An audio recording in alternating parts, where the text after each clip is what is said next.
Obviously, the score was lopsided, but it's not like the Panthers came out and just absolutely lit them up. They came out and they carried the play. And after that first wave of the Panthers carrying the play, there was no and then. Panthers have a 3-2 series lead in the Stanley Cup Final. Let's do a little mini one here. And by mini one, I'm sure we're going to go 15, 20 minutes anyway. So who cares? But hello, Peter. What a game last night. What an exciting affair it was. Yeah, I can sense the sarcasm dripping from those comments. It was not the best final game that we've seen so far. That is for sure. It is the second one that I would say classifies as a wet fart from the Edmonton Oilers, but also unbelievably dominant performance by the Florida Panthers. So not exactly the best in the way of entertainment value. Yeah, that's where I want to start. That was the Panthers' best game of the series. That was the Panthers saying, we get to play hockey, you don't. And defensively, they were unbelievable. I think the story for the Panthers is how good and suffocating you want to say they were. Story for the Oilers is how anemic they were offensively. They made the wrong call in goal. There's a longer list of bad things, obviously, for the Oilers coming out of this one. But for the Panthers, you gave them nothing.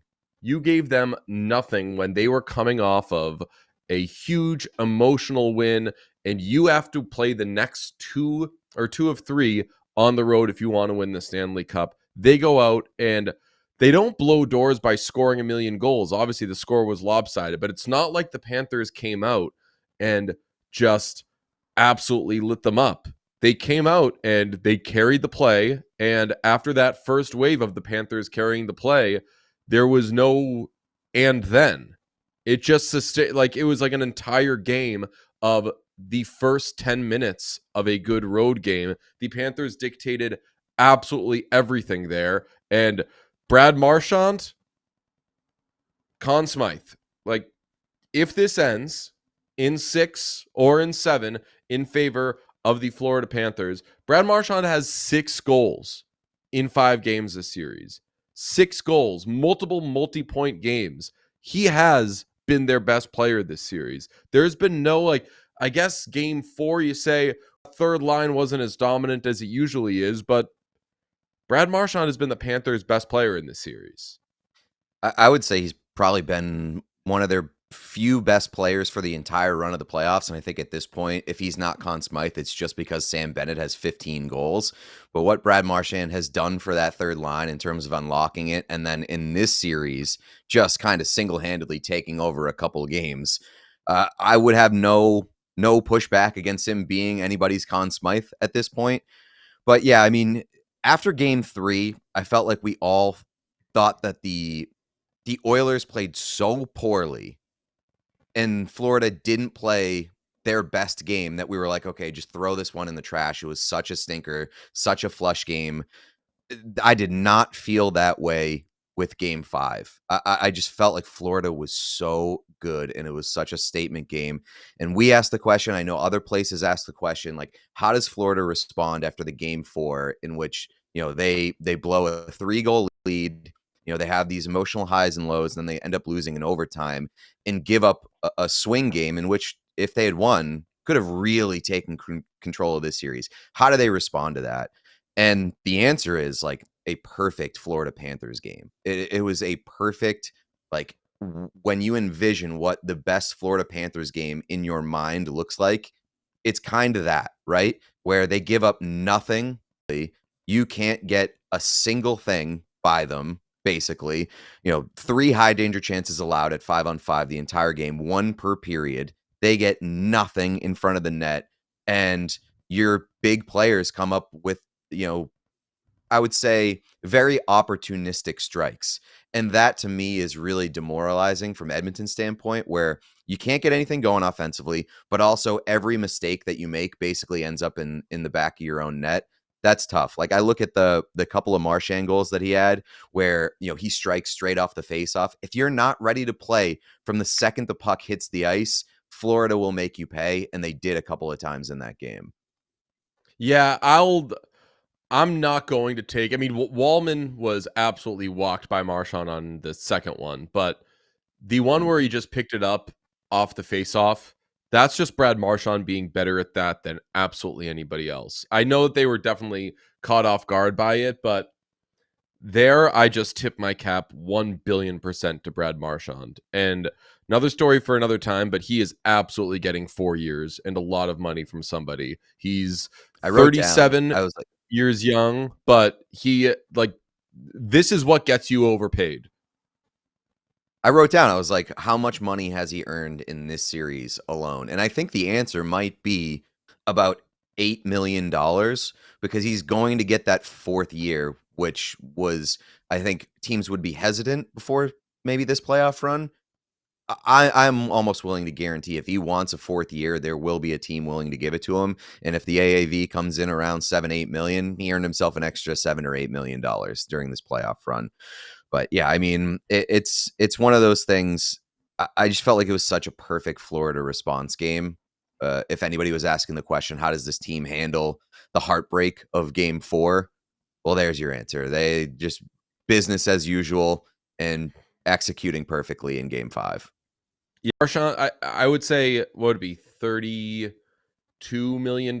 8 times 4 is where I feel like it starts for Brad Marchand right now. And good for him. There's been reporting out there from Chris Johnston that he wants every last dollar. Makes a lot of sense because he's at the end of his career. This is his last big contract. He's also coming off of a massive sweetheart deal. So he's never really, I mean, obviously he's made a lot of money in his career, but he's never really been like an appropriately paid guy. So going out in free agency and just saying like, hey, highest bidder makes a lot of sense. And I think that he's getting at least 8 million a year times 4 years. And like I said off the beginning of this part, like this is the type of performance that gets you overpaid. Every team is looking at this and saying, I wish we had a Sam Bennett.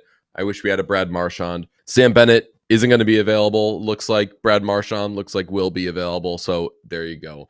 Give Brad Marchand an absolute bag. He has earned it. On the Oilers side, as I said, totally anemic offensively. And that's a chicken egg thing because the Panthers definitely gave them absolutely nothing. But they weren't able to manufacture anything. And sometimes you do everything right against the Oilers and they just decide to score 4 or 5 goals anyway. We've seen that a bunch. Panthers aren't really the team that you can do that against. So a disappointing effort, especially offensively for Edmonton. And then the other one is they made the wrong call in net. And we didn't know what the choice was. We all said that we would go with Calvin Pickard. It was the wrong call.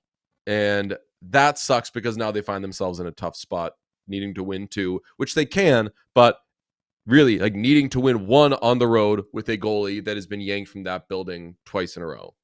So I'll disagree with it being the wrong call. I still think it was the right call. In hindsight, it's easy to say that like Pickard wasn't good and they shouldn't have made that decision. I still think it was very much the right call. And I think based off of what you saw on the ice, it's kind of the bigger story, like bigger picture wise. I don't know if the goaltending matters. Like I've not looked at the Oilers goaltending in this series and said it's been a big story in terms of a big reason why they're losing. I don't think the goaltending was a reason why they lost game 5. Where was Pickard not very good? Yeah, of course. But I'm not willing to say that Skinner would have been any better. Like I just don't know at this point. And I will say I think you go back to Skinner here because I think he has a higher ceiling and you had to find out what you were going to get in front of Pickard based off of what happened in game 4 in the final 40 minutes of it. I think that you needed to see if this team would lock in front of Pickard. You saw that that's not necessarily the case. So go back to the guy who has the higher ceiling, but I'm not willing to say that it was the wrong decision. Calvin Pickard had, by all metrics, one of the Oilers' worst 4 goaltending performances this postseason. Do you know what the only 3 worse were? No. Because there weren't 3 worse. That was the worst goaltending performance from an Edmonton goalie player this postseason. Lowest save percentage, lowest everything. And I Save do percentage agree on a with one you. game sample though, like doesn't do anything for me. I do agree with you though that goaltending isn't why games have been won or lost. And I'll go a step further on either side. Like, Bob's been pedestrian at points, and Bob's looked quite good at points, but Bob hasn't taken a game yet. Bob No. isn't why they won that game last night. Bob had a fucking great time last night. Calvin Pickard would have had a blast being Bob last night. You have to make like a half a good save, and then you get a Stanley Cup Final win. That's great. Anybody could do that. Yeah, one would think. One would think that's a big thing that we've been picking up during these playoffs. One would think. But yeah, I mean, I will say I don't think the goaltending has been nearly as big a story as people expected it to be, and I think in a lot of areas people have been trying to make it a bigger story than it's been. Bobrovsky been totally fine, but Yeah. more than that, I don't think he definitely did not need to be in Game 5. Sean, want to throw up the shot chart from the Edmonton Oilers, the heat map of what Sergei Bobrovsky saw in front of him during that game? That's at 5-on-5. Go ahead and note the house there. Basically nothing in terms of shot generation from the Edmonton Oilers in front of Sergei Bobrovsky. And my takeaway from that is that obviously, yeah, it's a disappointing effort. But was this like the first game where you really, really missed the presence of one Zach Hyman in Yeah. your I mean, offensive end?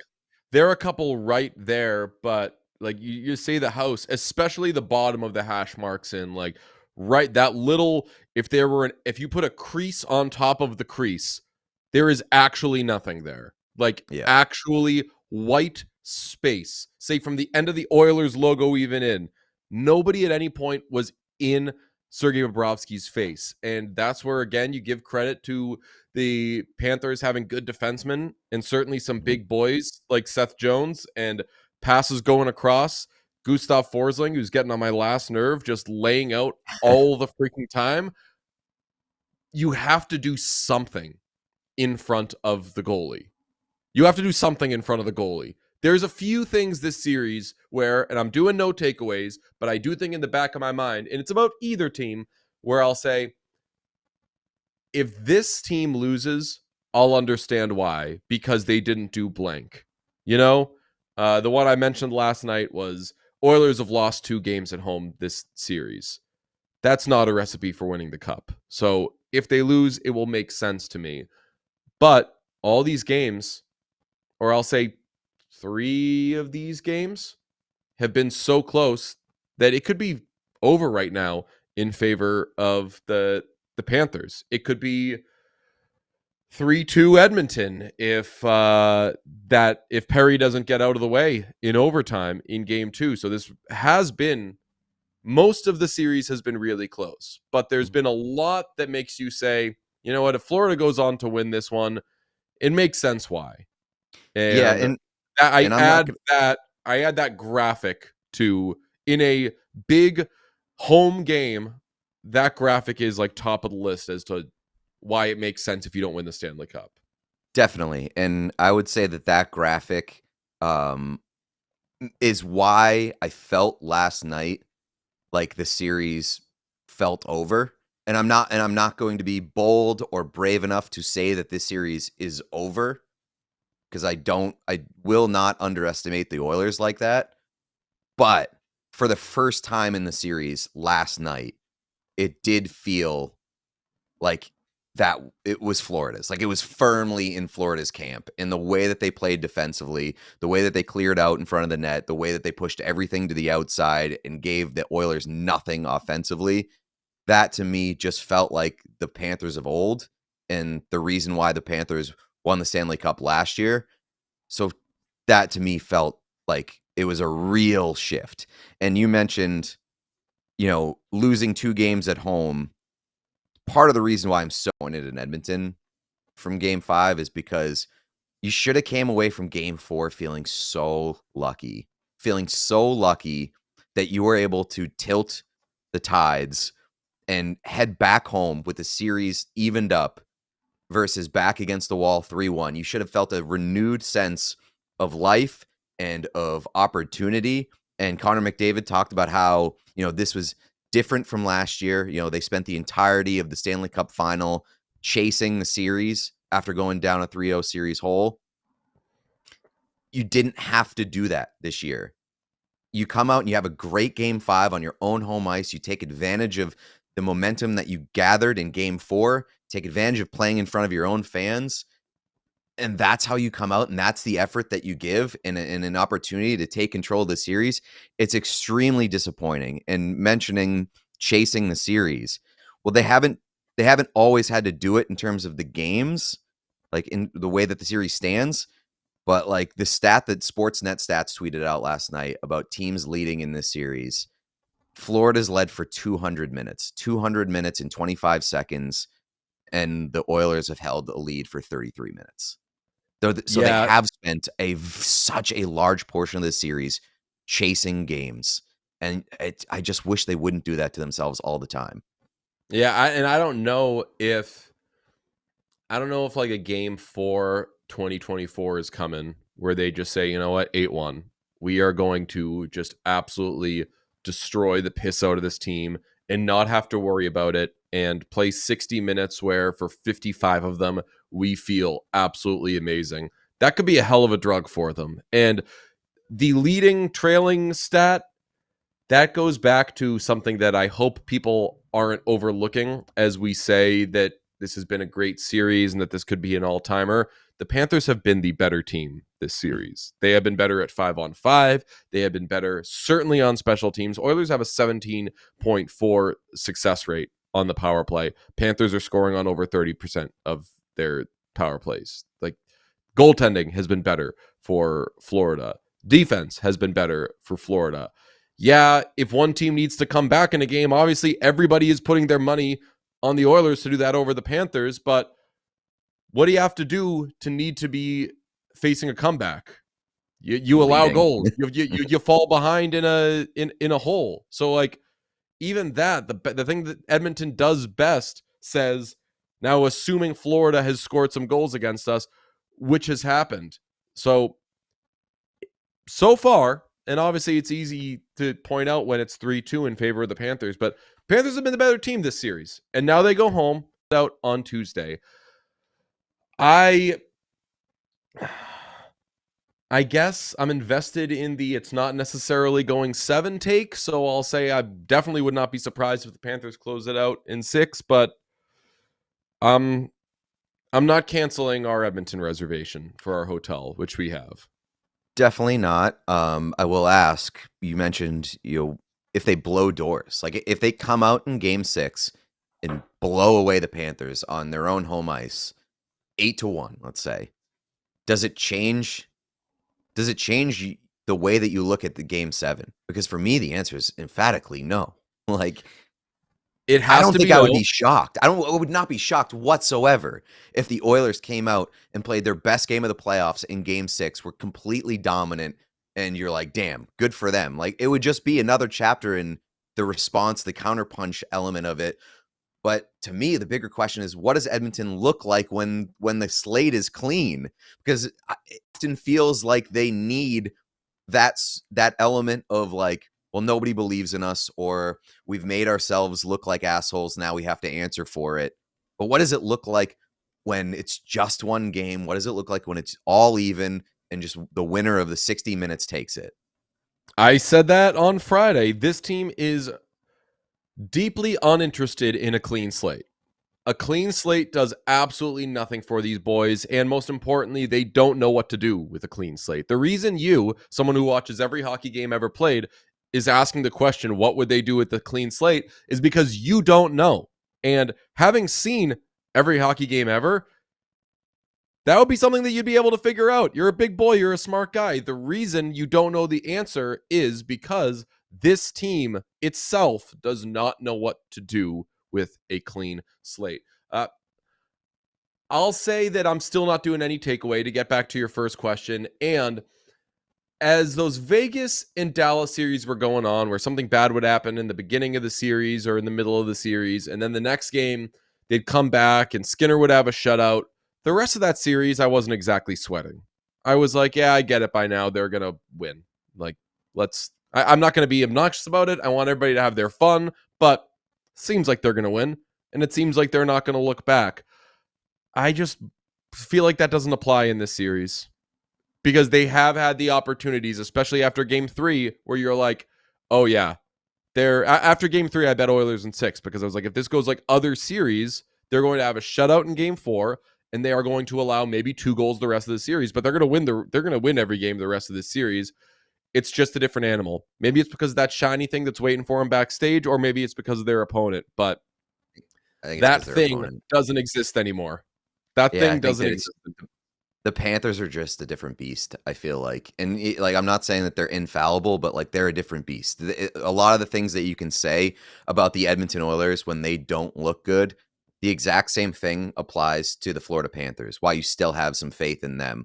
Like, if Florida gets blown out, I'm not going to say, "Oh man, they're shook. They can be got. They're they're vulnerable right now." As soon as the puck is dropped on the next game, I say they're going to be fine. I believe in their ability to counterpunch, like all of the things that apply to Edmonton, why we think they're a special team, they all apply to the Florida Panthers as well. And so I just, it's hard to escape. Like, Edmonton chases too much. And at some point, the ability of their opponent is going to burn them. And it did last year. They made it interesting, more interesting than it probably deserved to be after going down 3-0.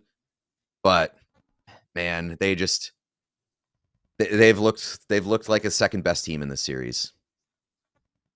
They have been, and we'll see what happens on Tuesday. We're all in agreement. Stuart Skinner between the pipes in Amerant Bank Arena. Yes.